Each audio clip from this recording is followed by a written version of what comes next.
Have you ever wondered about the things you can do if you stop procrastinating? And if you have you tried to stop procrastinating? Of course you did. Who doesn't want to get things done and out of their minds? Just do it, as Nike says. But of course, it's not always that easy.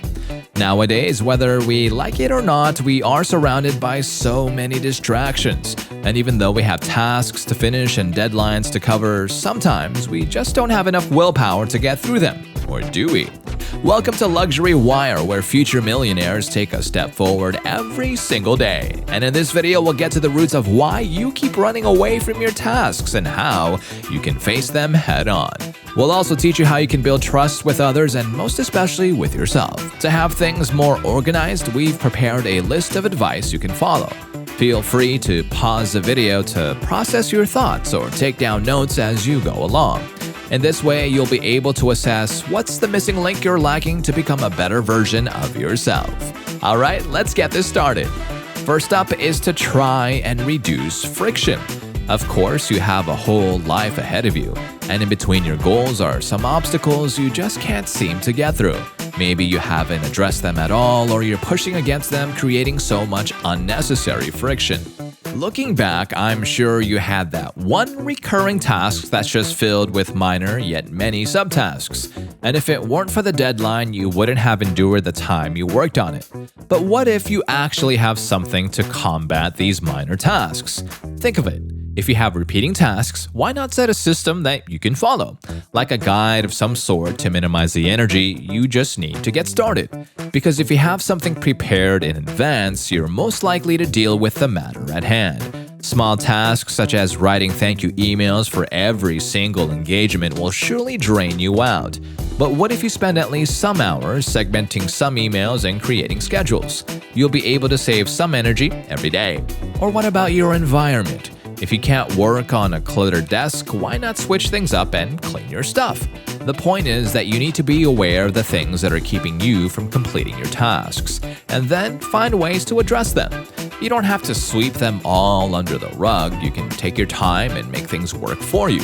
After all, this is your life and you can be in control. Just spending a few hours a day on removing these obstacles and automating some tasks will help you out in the long run. In this way, you'll have more time and energy to do things that matter to you. Next up, you can get a lot of things done through healthy sabotage. Yes, sometimes you just need to be quite extreme with yourself. Because who would do the scolding for you? See, you need to hold yourself accountable. If you have some due dates to follow because some things are at stake, then do yourself a favor and get them done. Have you ever been scrolling too much on your Facebook feed for no reason at all? But do you have a deadline to meet in the coming hours? Then delete the app, or tell your friend to keep her phone away from you. Even block the site through a website blocker. Anything. Okay, that might sound too extreme, but sometimes it's necessary. Even the most successful people had to once deprive themselves of the things that feel good in exchange for the focus they need at the moment. Remember that it's always a matter of what's important to you. So what are you waiting for? Hold up. To tell you more about this method, let's set up an example of healthy sabotage. Ian Fleming, a world-renowned author, hated the writing process so much to the point he couldn't seem to get started. But he knows that at some point he really had to. So the man of greatness went on a trip in search of the most boring city and hotel to stay in. And it worked. He managed to write and get his stories into paper. See, even the man who wrote the James Bond series had to go to such an extent. Now do what it takes to lead your focus to where it should be. Another thing you can do to have more work done in your life is to leverage the effects of aversion.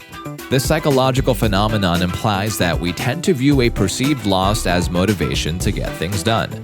Studies have shown that when there's a risk that we'll lose something huge, then we actually tend to do everything in our power to prevent that. Curious how this could help you out? You can use this in scenarios where you're really desperate to produce results for yourself. As an example, you've been putting off your book writing project for some time now. And to actually set the project in motion, hop on a phone call and establish an accountability relationship with someone. Let's say that if you can't get the first draft of the book ready by the end of the month, then you'll have to pay your friend $1,000. With some good bucks at stake, that will surely urge you to act and work. Okay, but what if you're alone at that agreement? What if you just tell yourself you're going to do this and that, but you'll lose this and that if you don't? That's a little bit safer, right?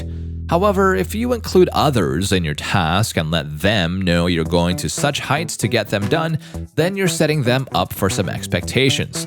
Outside accountability includes other important people in your goal equation. With this concept, it's not just you and your task anymore. It's about fulfilling an agreement and managing someone's expectations of you. Others seek the help of coaches, therapists, and other professionals to help propel them into action. Some have their own friends at the back cheering them to move forward and take chances. How about you? I bet you'll be more motivated at work if other people are depending on you. Knowing you, there are so many things you'd rather do than work. You might rather spend the whole day reading a book, writing some silly stories, or just traveling around the city. Of course, you don't have to deprive yourself of these rewards. It's just that, what if you can make this short-term gratitude even more rewarding by putting them off just a little bit later? Alright, here's the thing. No one's ever going to take those things from you. But if you have to catch up on some work tasks or some deadlines to meet, then it might be best to prioritize those things first. By doing this, you're not going to feel any guilt once you enjoy your go-to indulgences. Another thing to get your engine running up is through visualization. You might wonder why every self-development video encourages us to think ahead and imagine our life some years from now. Well, thinking about the future and immersing ourselves in it can actually help shape our current reality. As we grow closer to our ideals, we naturally do the things and the tasks that our future selves would do. For example, your future self is taking vacations while doing very little remote work. Huh? Vacations? Little work? Now, how could that happen? But as you further imagine this scenario, you'll see that you can make this happen for yourself through passive income. See, it takes just a few drops of imagination to motivate you to do the things you know you should be doing. A distant reality doesn't need to remain far away if you make the right choices now. And if you keep up imagining the great things you can accomplish for yourself, then you'll gradually search for good habits to make sure you're on track. You can progressively improve your lifestyle and even make changes in how you approach your decision making. As we continue to establish good habits, then we'll slowly outlive our bad ones. If in the past you ate junk food for breakfast because it was just so convenient, well, now that you've imagined a healthy body going on vacation, you'll probably switch things up in the morning and fix yourself some healthy plates of food. Another great impact of visualization is how it can change the way you view your environment. If you imagined a healthy life, then you'll probably learn that cigarettes, too much junk food, and excessive media consumption aren't the ones that need to stay in your zone. You'll only want to keep things that encourage you to become the ideal version of yourself. Alright, now that you know all these things, hype yourself up because you'll probably need to get some stuff done. Keep these bits of advice in mind and soon you'll be having the life you want and you deserve. That's all that we have for you today, and if you enjoy tuning in, then subscribe to our channel for more engaging content just like this. We'll see you next time.